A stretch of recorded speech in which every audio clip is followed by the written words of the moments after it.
The crystal chamber glowed weakly in the center of the massive alien ship. Inside the transparent walls, Princess Zarathe lay still. Her body looked like living glass, but the bright light that should have shone from within was fading fast. Dr. Elena Vasquez pressed her face closer to the observation window. Watching the alien princess die. Elena had been on the Luminar ship for 3 months now. She was part of a small group of humans who came to learn about alien medicine. The Luminar were the most advanced race in the galaxy. Their ships could travel faster than light, and their technology could do things that seemed like magic to humans. But right now, all their amazing science could not save one dying girl. The Luminar looked like people made of crystal and light. They were beautiful and terrible at the same time. Their bodies gave off energy that could kill a human in seconds. That was why Elena had to wear a special suit whenever she was near them.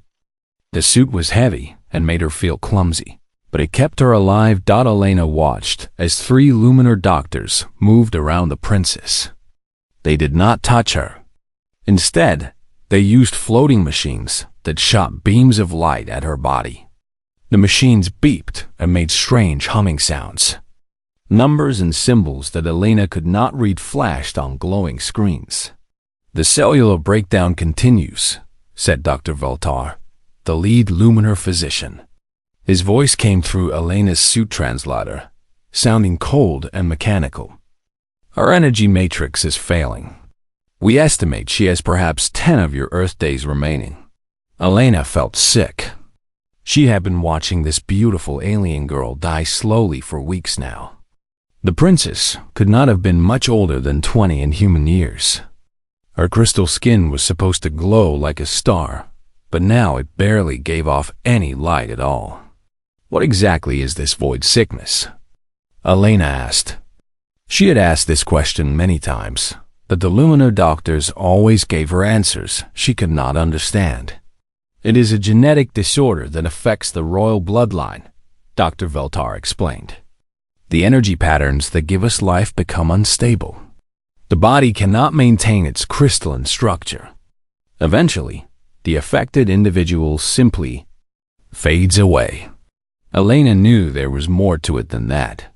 This was the 4th royal family member to die from the same disease in the last 100 years. The Luminar had tried everything they could think of. They had used their best technology, consulted their greatest scientists, and even asked other alien races for help. Nothing worked. The princess stirred slightly in her crystal bed. Her eyes opened and Elena gasped. Even though the princess was dying, her eyes still shone like tiny blue suns. For a moment, those alien eyes looked right at Elena through the observation window. Elena felt something strange, like a warm feeling in her chest. "She is aware," Dr. Voltar said, sounding surprised. "That is unusual. Most patients are unconscious by this stage." Elena watched as the princess tried to lift her hand. The movement was weak and shaky. The light from her skin flickered like a candle in the wind. Elena put her own hand against the window, wishing she could somehow help. "Doctor," Elena said slowly, "have you tried direct contact?" The 3 Luminar doctors stopped what they were doing. They turned to look at Elena, their glowing faces showing what she had learned to recognize as shock. "Direct contact?" Dr. Veltar repeated. "That is impossible. Our energy fields would kill any biological creature that touched us. Even other Luminar cannot make physical contact without special equipment.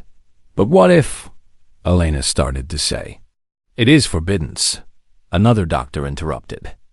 "Royal protocol strictly prohibits physical contact with members of the imperial family. Besides, it would be suicide for any biological being to attempt such a thing." Elena looked back at the princess. The alien girl was still watching her through the window. Something in those glowing eyes made Elena feel like the princess was trying to tell her something important. "Your medical scans show that human electrical fields are different from other biological species," Elena said. "Maybe different enough that absolutely not," Dr. Veltar said firmly. We will not permit you to kill yourself in some foolish attempt to help. Your people sent you here to observe and learn, not to die. Elena felt frustrated. She had been watching the Luminar doctors work for months, and she had noticed something important. They treated every medical problem like a machine that needed fixing. They used technology and logic for everything, but they never seemed to consider that some problems might need a different approach. On Earth, Elena had worked with many different patients. She had learned that sometimes healing required more than just medicine and machines. Sometimes it required human touch, human warmth, human connection. The Luminar had never experienced anything like that. The princess moved again, turning her head toward Elena. This time, she lifted her hand and placed it against the crystal wall from her side. Elena could see that the simple movement took great effort. The princess was trying to reach toward Elena's hand on the other side of the window. She wants contact, Elena whispered. What she wants is irrelevant, Dr. Veltar said. She is dying. Her mind may not be functioning properly, but Elena could see intelligence in the princess's eyes. The alien girl knew exactly what she was doing. She was asking for help in the only way she could. Elena made a decision that would change everything. She turned away from the window and walked toward the chamber's entrance. Where are you going? Dr. Veltar called after her. To help her, Elena said simply. You cannot. The energy discharge will stop your heart instantly. Elena paused at the door controls. She looked back at the 3 alien doctors, then at the dying princess in her crystal bed. Maybe, she said. Or maybe humans are more resilient than you think. The chamber door began to open with a soft hissing sound. Elena stepped into the crystal chamber and immediately felt the energy in the air. It was like walking into a lightning storm. Her skin tingled and her hair stood up inside her helmet. Every instinct told her to run, but she kept walking toward the dying princess. Dr. Vasquez, stop! Dr. Veltar's voice crackled through her communicator. You are making a terrible mistake. Behind the glass walls, she could see other Luminar gathering to watch. Some were doctors, others were ship officers. All of them looked horrified. They'd probably expected to watch her die in the next few seconds. Princess Zarathe turned her head to watch Elena approach. The alien girl's eyes were wide with surprise, but Elena also saw something else there. Hope. Elena reached the side of the crystal bed. Up close, the princess looked even more fragile. Her skin was transparent like glass, and Elena could see networks of light moving through her body like glowing veins. But those lights were dim and irregular, flickering on and off like broken Christmas lights. Princess, Elena said softly, I'm going to try to help you. I don't know if this will work, but I have to try. The princess tried to speak, but no sound came out. Instead, she slowly lifted her hand toward Elena. Her fingers shook with the effort. Elena looked at her own gloved hands. The protective suit was designed to keep the Luminar energy from reaching her, but it also meant she could not make real contact. She would have to remove the gloves. Dr. Vasquez. Dr. Veltar's voice was urgent now. Please listen to reason. The moment you remove your protection, the princess's energy field will kill you. Her electrical output is more powerful than your planet's lightning. Elena began pulling off her right glove. The air around her hand immediately felt different, charged with invisible power that made her skin buzz. I've studied your people's biology for months, Elena said, talking to keep herself calm. You're right that Luminar energy can kill humans, but human bioelectricity is different from other species. We adapt. We survive things that should kill us. She pulled off the second glove. Now both her hands were bare. The energy field around the princess felt like standing too close to a powerful magnet. Elena could feel the tiny hairs on her arms moving. Elena reached out slowly. The princess was doing the same, lifting her crystal hand toward Elena's human one. The space between their fingers crackled with visible electricity. "Stop!" Dr. Veltar shouted. "You're about to commit suicide." Elena ignored him. She focused on the princess's eyes instead. Those blue lights held such sadness, such loneliness. Elena realized this alien girl had probably never been touched by another living being. Her energy field made her too dangerous. Their fingertips met. Elena expected pain, expected to feel her heart stop. Instead, something wonderful happened. The moment their skin touched, the chaotic energy around the princess began to calm down. The wild electrical storms flowing through her body smoothed out into steady, regular patterns. The princess gasped, and this time Elena could hear her. A soft musical sound like wind chimes. "Impossible," Dr. Veltar whispered. Elena placed her full hand over the princess's hand. The effect became stronger. The princess's skin began to glow brighter, and the broken patterns of light in her body started connecting properly. Elena could feel something flowing between them, but it was not painful. It felt warm and right. "How are you doing this?" Dr. Veltar asked, his voice full of amazement. Elena was not sure herself. I think my bioelectric field is synchronizing with hers. Human electrical patterns are more flexible than other species. We're designed to adapt and connect with other life forms." The princess squeezed Elena's hand gently. She was getting stronger. Elena could see it happening. The dim lights in the alien girl's body were growing brighter and more stable. "This is unprecedented," another luminar doctor said. "The human's neural patterns are creating a resonance frequency that stabilizes the princess's energy matrix." Elena smiled. Sometimes healing isn't about technology or medicine. Sometimes it's about connection. The princess tried to sit up. Elena helped her, keeping their hands connected. The alien girl was still weak, but she was definitely getting better. "Can you understand me?" Elena asked. The princess nodded. When she spoke, her voice was like music. "Yes, the translator. It works both ways. You are not afraid of me?" "No," Elena said. "Should I be?" "Everyone is afraid," the princess said sadly. "I have been alone my whole life. My energy, it hurts others, kills them. No one can touch me." Elena felt a deep sadness for this beautiful alien girl. To live without ever feeling another person's touch, without hugs or comfort when you were scared or sad. No wonder she was sick. Elena believed that living beings needed connection to stay healthy. "Well, I'm touching you now," Elena said. "And I'm fine." The princess looked at their joined hands with wonder. "It feels warm, nice. Is this what touch feels like?" "This is what friendship feels like," Elena corrected. Around them, the luminar doctors were running tests and recording everything. They kept making amazed sounds as their instruments showed the princess's condition improving. "The void sickness symptoms are reversing," Dr. Veltar announced. "Cellular regeneration is beginning. Energy pattern stability is returning to normal ranges." Elena felt dizzy suddenly.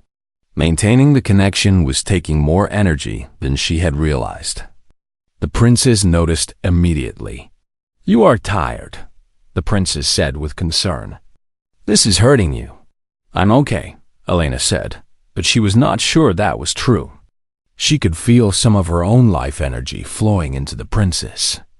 It was not dangerous yet, but she could not keep this up forever. "What is your name?"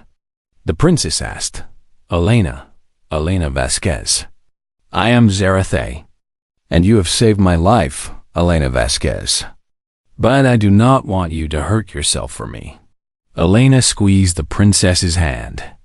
"We'll figure out a way to make this work. There has to be a solution that helps you without hurting me." Dr. Veltar approached them carefully. "Dr. Vasquez, you have achieved the impossible. But Princess Zarathe is correct. Our scans show that maintaining this connection is draining your life force. You cannot continue indefinitely. Elena looked into the princess's glowing eyes. She saw intelligence there, and kindness, and a desperate hope for friendship she had never experienced before. Then we better find another way, Elena said, because I'm not giving up on her. Elena had been spending 4 hours each day with Princess Zarathe for the past week. They had worked out a schedule that allowed Elena to maintain contact long enough to help the princess heal, but not so long that it would seriously harm Elena's own health. During those hours, they talked about everything. Zarathe was curious about human life, especially the parts that involve physical contact. She asked Elena to describe what it felt like to hug someone, to hold hands with friends, to be comforted when sad. Elena tried her best to explain things the princess had never experienced. On Earth, when babies are born, their mothers hold them immediately, Elena explained as they sat together in the crystal chamber. We call it skin-to-skin contact. It helps the baby feel safe and helps their body learn how to regulate temperature and breathing. Zarathe's eyes grew wide. Luminar babies are kept in energy fields from birth. They never touch their parents. I thought that was normal for all species. Not for humans. Touch is how we show love and support. When someone is hurt or scared, we hug them. When we're happy, we might hold hands or pat each other on the back. The princess looked sad. I have never been hugged. Elena smiled and gently squeezed Zarathe's hand. Well, this is kind of like a hug. We're connected, and I'm here with you. Each day, Zarathe grew stronger. Her skin glowed brighter, and the energy patterns in her body became more stable. But Elena was learning that the princess's sickness was not just a medical problem. It was an emotional one, too. Tell me about your family, Elena said one day. Zarathe's expression became distant. My father is the emperor. He is very powerful and very busy. I see him maybe once a month, and always with many other people around. My mother died when I was young. She had the same sickness I have. Do you have any friends? Luminar royalty does not have friends, Zarathe said quietly. It is considered inappropriate. Besides, who would want to be friends with someone they could never touch? Elena felt her heart break for this lonely girl. That's no way to live. Everyone needs friends. Everyone needs to feel cared for.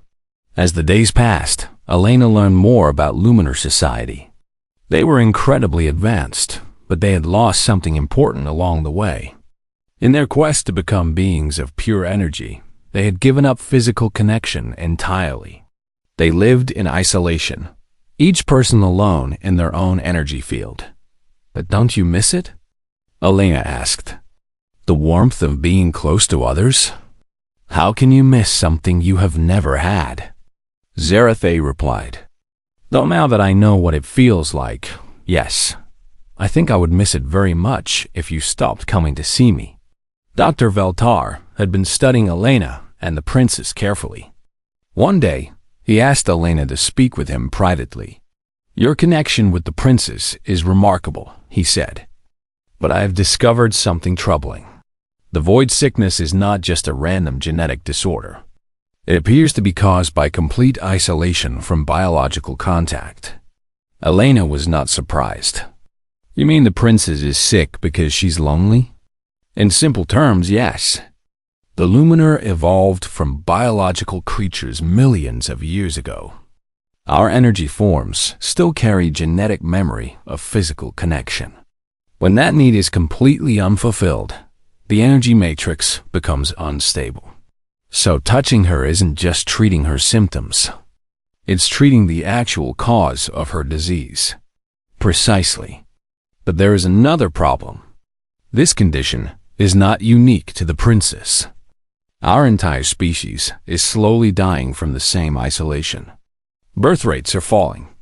Energy patterns are becoming more unstable with each generation.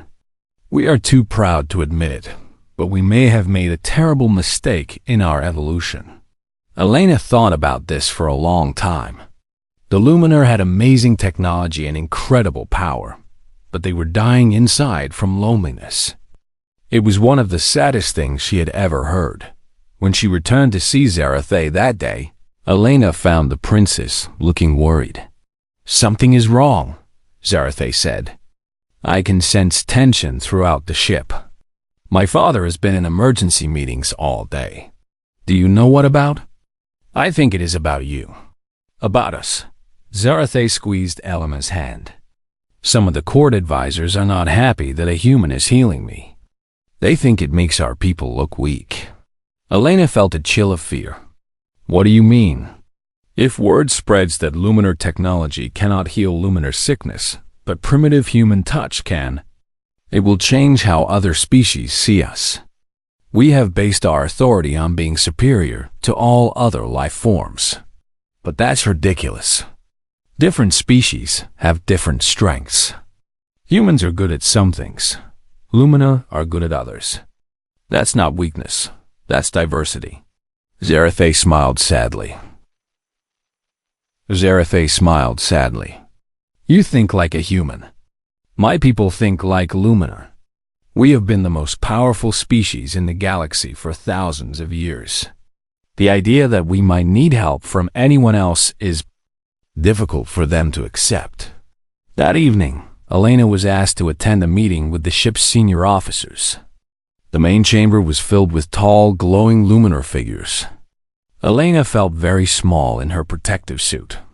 Emperor Taishran himself was there. He was even more impressive than his daughter, radiating power that made the air itself seem to vibrate. When he spoke, his voice was deep and commanding. "Dr. Vasquez," he said, "you have done something unprecedented. You have saved my daughter's life, and for that, I am grateful. However, your presence here has created complications." Elena stood straighter. "What kind of complications, Your Majesty?" "Word of your abilities has spread beyond this ship. Other Luminar worlds are demanding access to human healers. Some of our allies are questioning why they should follow a species that cannot even heal its own children without outside help." Elena felt angry. "So you're upset that I saved Princess Zarathe's life?" "I am concerned about the long-term implications," the Emperor replied. "If humans become seen as necessary for Luminar survival, what does that do to the balance of power in the galaxy?" "Maybe," Elena said carefully, "the balance of power is less important than keeping your people alive and healthy." The chamber fell silent. Elena realized she had just contradicted the most powerful being in the galaxy. But she did not take it back. Emperor Taishran studied her for a long moment. "You speak boldly for someone so small." "I speak honestly for someone who cares about your daughter." For the first time, the Emperor's expression softened slightly. "Yes, I believe you do. That is why this situation is so complicated." Elena woke up to the sound of her door chiming urgently. She checked the time display and saw it was the middle of the ship's night cycle. Nobody should be visiting her quarters at this hour. When she opened the door, she found Dr. Valtar standing in the corridor. The alien doctor looked nervous, his usually steady glow flickering anxiously. "Dr. Vasquez, you must come with me immediately," he said quietly. "The princess is in danger, and so are you." Elena quickly put on her protective suit and followed Valtar through the ship's dark corridors. Instead of going toward the medical bay, where Zarathe usually stayed, he led her deeper into the ship. "Where are we going?" Elena whispered. "Somewhere safe to talk. I have discovered something terrible, but I cannot discuss it in areas where we might be overheard." They entered a small storage room filled with medical supplies.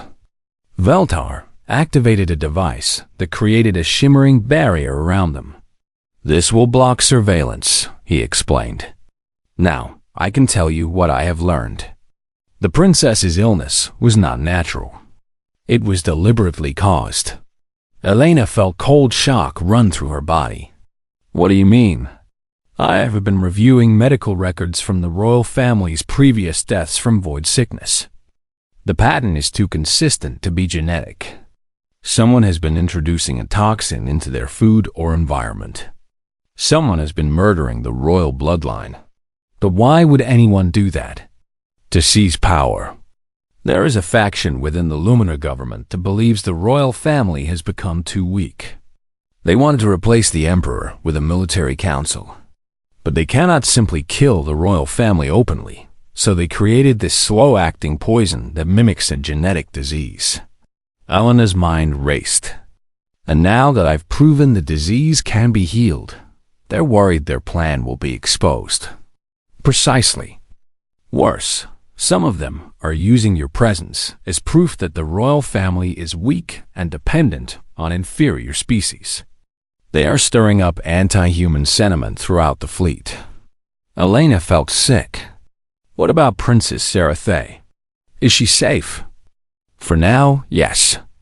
But I intercepted communications, suggesting they plan to eliminate both you and the princess before you can reveal the truth about the poisoning. We have to tell the Emperor. Veltar's glow dimmed with worry. The conspiracy includes high-ranking officials in his own government.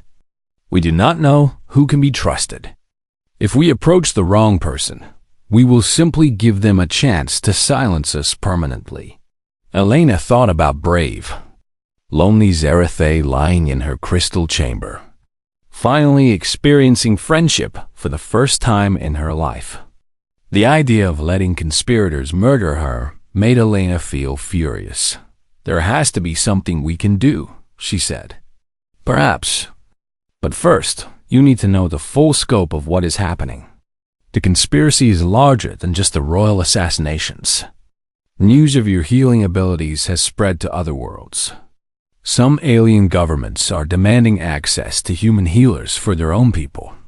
Others are claiming that humans are too dangerous to be allowed in their territories. What does that mean for my people? It means Earth may soon face impossible demands from multiple alien civilizations. Some will want to exploit humans as living medical devices. Others will want to eliminate humans as a perceived threat. Your planet could become a battleground. Elena sat down heavily on a storage container. She had come to the Luminar ship to learn about alien medicine. She had never imagined that saving one princess's life could create an interstellar political crisis. There's something else, Veltar continued. I have been analyzing your bioelectric patterns during your sessions with the princess. Your ability to stabilize luminar energy fields is even more remarkable than we initially realized. You are not just helping her heal. You are actually teaching her body to heal itself. What do you mean? Each time you make contact, the princess's natural energy patterns become more stable permanently. Eventually, she may not need your touch at all. Her body is learning to maintain the proper energy flow on its own. Elena felt a mixture of happiness and sadness. She was glad Zarathé would recover fully, but she would miss their daily conversations. The princess had become a true friend. But if she doesn't need me anymore, then the conspiracy's excuse for eliminating us goes away, right? Not necessarily. They could argue that you have contaminated her with human influence. Or they could claim that your presence weakens luminar genetic purity. Fanatics can always find excuses for their hatred. Elena thought about everything Veltar had told her. Then she made a decision. I need to see the princess. We have to warn her about the conspiracy. It is too dangerous. They are watching her constantly now. Then we'll have to be clever about it. They made their way carefully back toward the medical section. Veltar had mapped out routes that avoided the main surveillance areas. As they moved through the ship, Elena noticed more guards than usual, and they all seemed tense. When they reached the corridor outside Zarathé's chamber, Elena could see 2 armed guards stationed at the door. This was new. Previously, the princess's room had been unguarded. I told you, Veltar whispered. They are watching her. Elena studied the guards carefully. Then she had an idea. Can you create a medical emergency somewhere else in the ship? Something that would require both guards to leave? It would be dangerous. If they realize it is a false alarm, they will know we are up to something. We have to take the risk. Zarathe needs to know what's happening. Veltar hesitated, then nodded. He activated his communicator and began speaking rapidly in the Luminar language. Elena could not understand the words, but she heard urgent tones. Within minutes, alarms began sounding throughout the medical section. The guards looked at each other, clearly torn between their duty to watch the princess and their duty to respond to the emergency. Finally, one of them spoke into his communicator. After receiving a response, both guards hurried away down the corridor. Elena and Veltar quickly entered the princess's chamber. Zarathe was awake and looked worried. Elena, I have been so afraid. Strange things are happening. My guards suddenly appeared this morning, and no one will tell me why. Elena took the princess's hands, immediately feeling the familiar warm connection between them. Zarathe, we've discovered something terrible. You're in danger. Elena quickly explained everything that Veltar had discovered about the conspiracy and the poisoning. As she spoke, the princess's expression changed from confusion to shock to anger. They killed my mother, Zarathe said, her voice shaking with rage. They killed my brothers and my cousin, and they tried to kill me. But they failed, Elena said firmly. And now we're going to stop them. How? I am just one person, and I am still recovering from years of poisoning. Elena squeezed the princess's hands. You're not just one person. You're the rightful heir to the Luminar throne. And you're not alone. You have friends who will help you. Zarathe looked confused. Friends? Elena smiled. Yes, you have me and Dr. Veltar, and probably many others who believe in justice. That's what friendship means. It means you never have to face your problems alone. Princess Zarathe stood before the full assembly of the Luminar High Council, her crystal skin glowing brighter than it had in years. Elena stood beside her, no longer wearing the bulky protective suit. After weeks of contact, Elena's bioelectric field had adapted enough that she could safely be near the princess without protection. The Great Council chamber was filled with hundreds of Luminar officials, their combined energy creating a dazzling display of light. But Elena could sense the tension in the room. Some of these elegant beings wanted to help them expose the truth. Others wanted them both dead. Emperor Tishran sat on his throne of living crystal, his expression unreadable. Beside him stood General Kestar, the leader of the military faction that had been plotting against the royal family.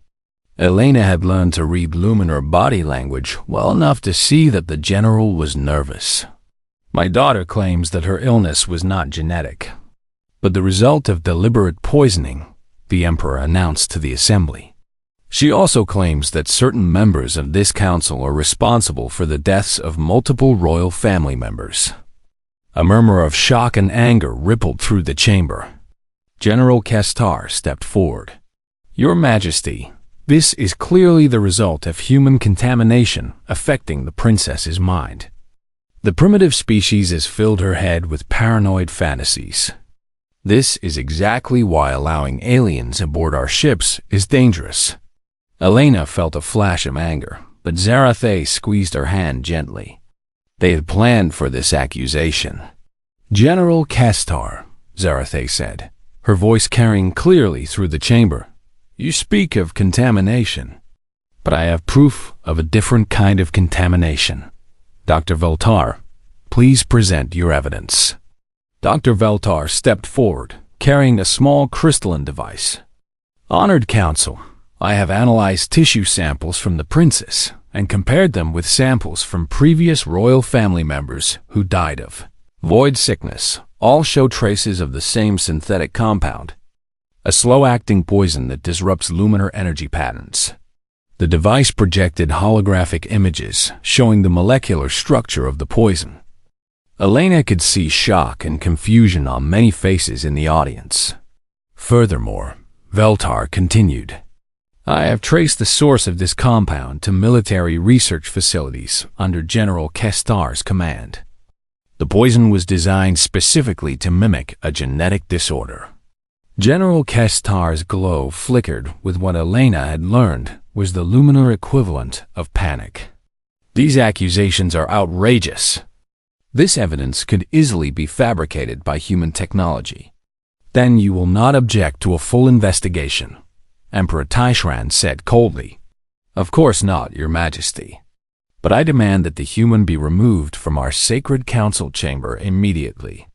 Our presence here is an insult to everything we stand for. Elena had been expecting this moment. She stepped forward, still holding Zarathay's hand. General, you're right about one thing. I am different from you. I'm not as advanced or as powerful as the Lumina. But I can do something your technology cannot do.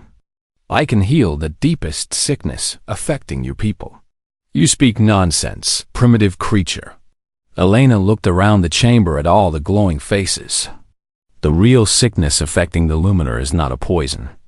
It's loneliness. It's the isolation you've created by cutting yourselves off from all physical connection. She turned to address the entire assembly. Dr. Veltar's research shows that luminar birth rates have been declining for centuries. Energy pattern instabilities are increasing.